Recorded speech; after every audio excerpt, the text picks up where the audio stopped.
now that the ceiling has been broken for the longest time, we thought the women's team needs their 1983 moment. Now they've got that. So clearly, pressure on you or expectation, whatever you want to call it, will grow.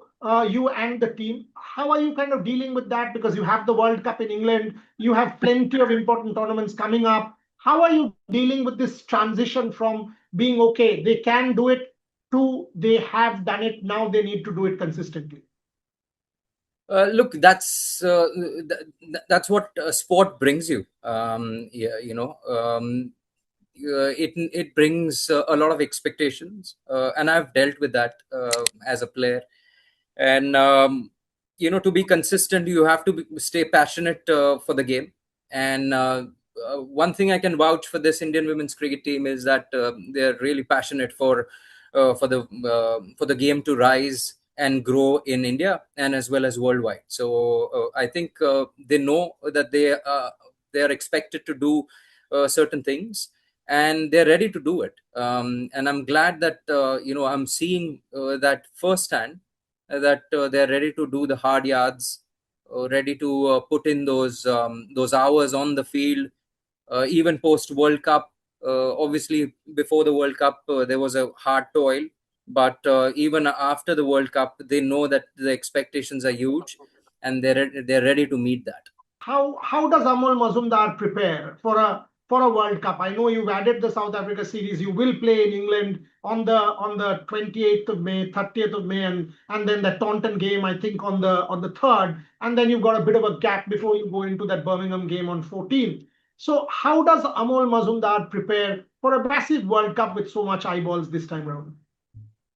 Well, we've got our FTPs for sure. I keep a very close eye on that, and then the planning is something that I really work on. Really put in hard yards in proper planning. It goes by. I mean, I've got a 6 month schedule. Every time if you ask me, I know what I'm going to do 6 months down the line. So, and as the next set of month comes up, I know it each day what I'm going to do. So planning is something really I work very hard on, and my support staff is well aware of it.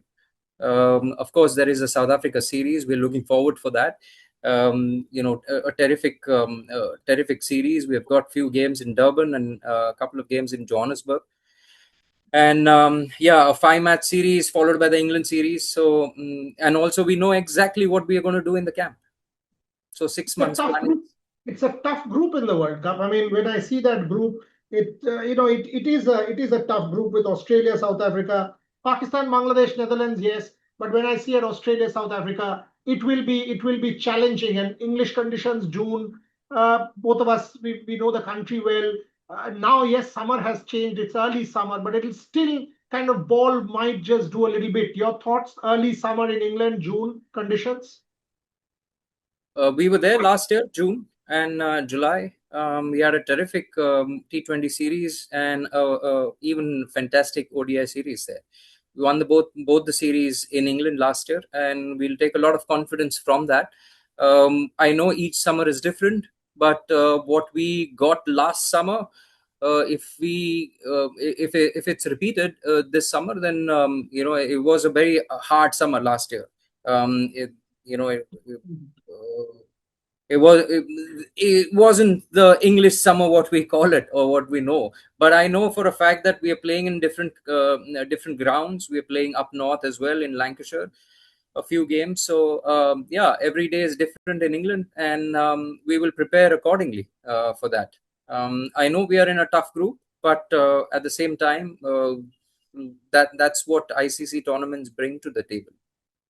And you'll get enormous support when you play Pakistan in Birmingham. I know you will get support when you go up Leeds. You will get huge Indian community there. You will get support. Then Manchester, you will feel half India. Then obviously London, it's your home, right? I mean, whether it's the 26th game or the 20, enormous amount of crowd support in England is what waits. Last question, Amol. When you look back at your own tenure, how do you judge yourself? How much will you give on 10? Are you going to give yourself 8, 9? How does Amol Mazumdar judge Amol Mazumdar? Are you satisfied with what you've done? And going forward, what are the kind of things you want to work on more? That's the more macro question. That, for example, fielding, I would want India to get better. For example, the support, I would want the support that men's cricket gets to come for women's cricket. I do see still, for example, we refer to the team as the women's cricket team. I don't want that. Do we refer to it as the men's cricket team? We don't. We say the Indian team. I see little things need to change in India. How do you kind of see it from your position as India's head coach? Well, I'm nobody to judge. Well, I don't. I'm not a judgmental person at all, Buria. I've got my uh, I'm at the moment I'm enjoying whatever I'm doing. I want to get better at it, at what I'm doing. Each day counts a lot for me, and I mean it. I don't just say it just for the heck of it. I mean it, that I want to get better at what I'm doing every day, and I keep pushing myself, and I keep pushing my support staff as well. So yeah, I mean, we are on a upward slide, and I think may it continue. I want to, if I can leave a little bit of a mark um, uh, uh, in Indian cricket, I'll be a happy man. So yeah, I think this Indian team. Yeah, you're right. I mean, an Indian team which is going upwards. They want to do well. Um, they want it really badly, and they show it in the practice sessions. The practice sessions are as hard as it can get, and we leave no stone unturned. So I guess probably when I leave, if I've left a little bit of mark on someone in Indian cricket, I will be happy.